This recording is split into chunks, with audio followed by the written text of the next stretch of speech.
to a condensed Degeneration podcast. This is about Uber driving. What is it like to be an Uber driver in a major metropolitan area? Well, if you've ever seen the movie Nightcrawler with Jake Gyllenhaal, that's kind of what it's like, but with more traffic. And you're not looking for crime, you're just looking for fares. There's a reason if you get in a cab why most of the drivers seem just kind of like cold and everything and drive around like their hair's on fire, because they're trying to drop you off as quick as possible and then troll around for their next fare, you know? And that's what Uber's like, except with an app that goes off whenever someone that wants to get in a stranger's car is available in your area. And then you get an interesting mix of people. If you go later at night, there's a lot of drunks or people on, awkward first dates and things like that, or people running late for first.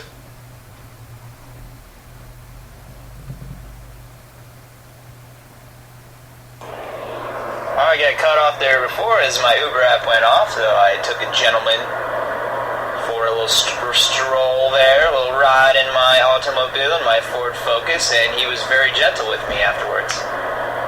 Alright, so back to the Uber experience. Basically, you're letting strangers in your car, and if you're taking Uber, you're getting in a stranger's car who is virtually unlicensed to drive you around. They do very minimal research into you, because they want as many drivers on the road as possible to just basically cut into the cab industry, which is becoming obliterated by the ease of this app to put you in a stranger's car as quickly as possible. One giant upside of the company is that it employs the virtually unemployable as long as they have a car and a driver's license, which is great.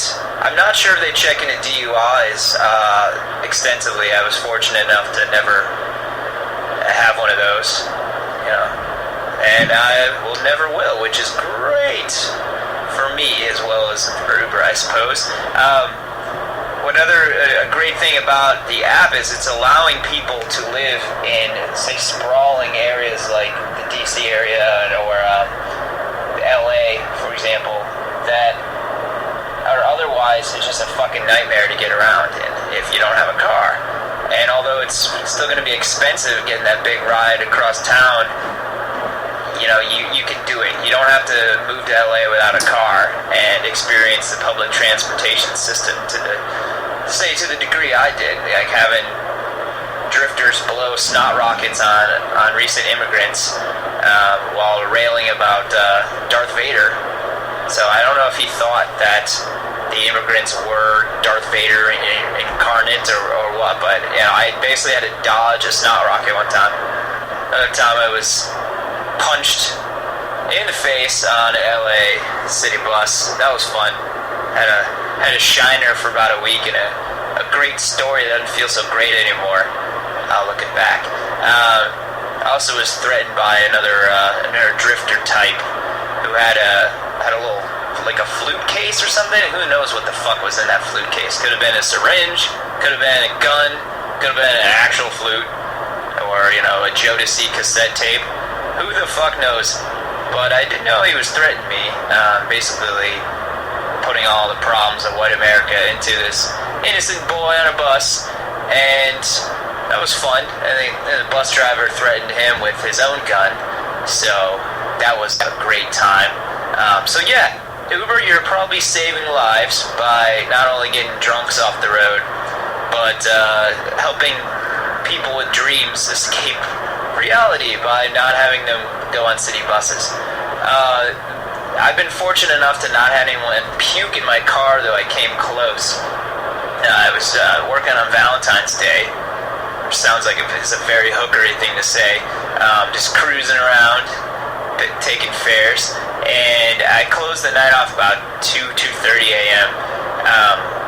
I went to an anime, pick up a couple people from an anime convention. And I'm thinking, I'm going to get a couple guys with like a gaggle of Hello Kitty girls, and it's going to be interesting, And instead, it's just two sad, like 23-year-old guys, uncostumed. One of which kid had to be wheeled into my car. And at first, I'm like, oh shit, this handicapped kid is gonna fucking throw up in my car. But no, he wasn't actually handicapped, just so drunk that they had to wheel him out of the hotel.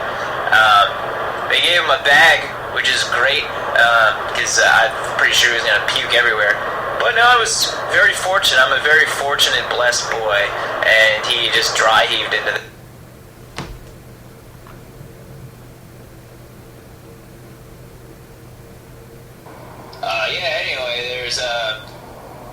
there's some people that, tend to complain through the app that, if a driver doesn't know where the fuck he's going, well, yeah, no shit. We're not cab drivers. Some people are former cab drivers that are smart enough to switch jobs, lease a car, and do this instead of driving their cab around.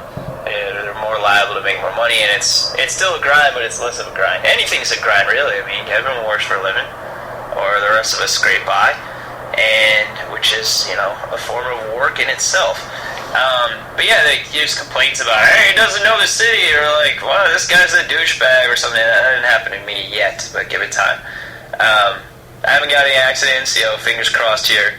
But I just, kind of, half the time, just have an eye on where the GPS is. So really, you gotta be careful if you're getting an Uber, because, you don't know much about them, and they probably don't know where they're going. One positive little feedback I got once was like, oh, he was very cute and stuff, and at the time I think, oh, it must have been that attractive girl and her friend I dropped off at the bowling alley on the army base. But then very quickly right afterward I was like, no, it was definitely those two 40-something-year-old men who were talking about triathlons. It was probably them, and I'm probably correct about that. I had someone that was not so attractive, kind of slurring like, hey, you're too pretty for this. You're too pretty to do this. That's great. I guess that's nice feedback. They're like saying something that is beneath you just based on your looks, because everyone likes hearing that. So I guess if that's kind of like a catcalling, I guess I know a tiny shred of what that feels like now in a workplace, because technically my Ford Focus is my workplace, and I was sexually harassed, and not in a good way. I know that people tell stories about hooking up with their Uber drivers or their Uber passengers. Like, no, none of that. No, that's not going to happen. I don't really want that to happen, really. I mean, plus you don't get any extra money for it. And what if you bang somebody or get banged by your driver or whatever, and you get downgraded based on your performance? Who can live with that, really? We have to stand by our star performance because it actually influences how many requests you get and everything. I think they can technically fire you based on your star thing.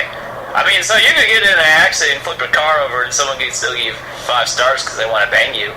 So that's not really an issue. But the star count, if money makes the world go round, star count makes the universe go round. So it's like clicking like on getting a Tinder match or whatever else has replaced real social interaction in this world.